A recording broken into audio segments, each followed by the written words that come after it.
This is a 4 minutes for horror movie catch-up, part 1. Ready?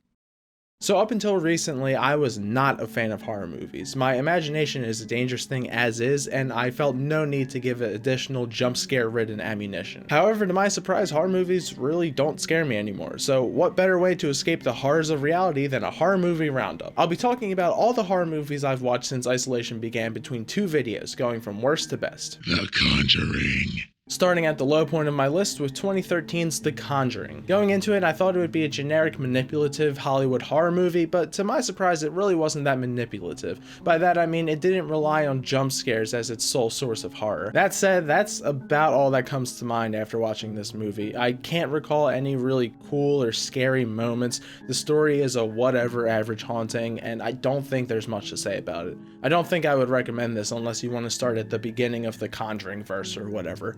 4.5 out of 10. It.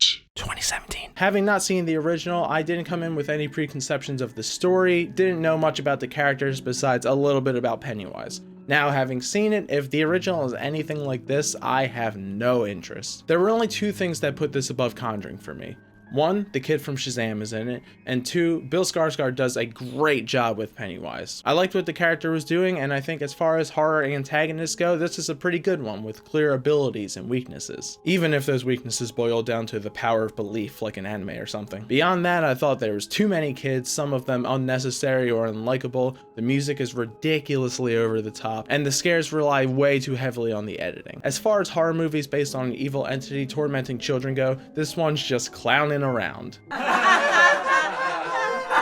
4.5 out of 10. Oculus. Next is the 2013 film Oculus. This one has really good concepts and a strong framework, but loses its way. The gist is there's an evil mirror that's been tormenting people throughout the years, basically trying to get them killed to consume their souls and messing with minds to defend itself. The 2 protagonists grew up with this mirror in their house as kids, watching it seduce their father and ultimately leading to their parents' deaths. Years later, the sister reunites with the brother in an attempt to study and destroy the mirror. All good on paper, and yet I just couldn't get into it. I think it was the fact that the movie succeeds at what it wants to do, but what it wants to do just isn't engaging to me. The longer these 2 are in the house, the more the mirror controls and alters their perception of reality, making them question what's real even though they've set up tools like cameras to aid them. But since we experience that with them, you can never tell what actually matters and doesn't, so like, why bother watching an hour of that? If there were clearer ways for the audience to tell what was real and not, I think I could get way more into it, but as is, I can't stay interested when everything is in flux.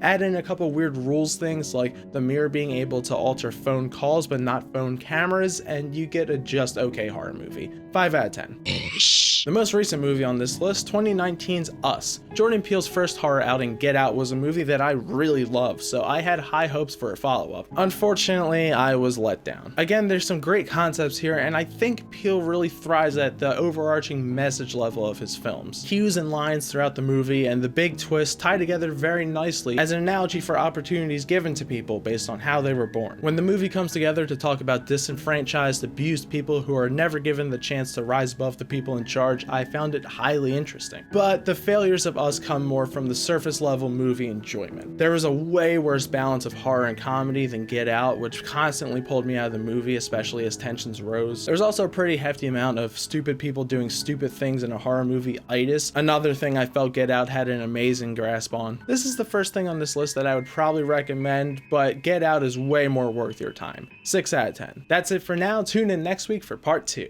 And done.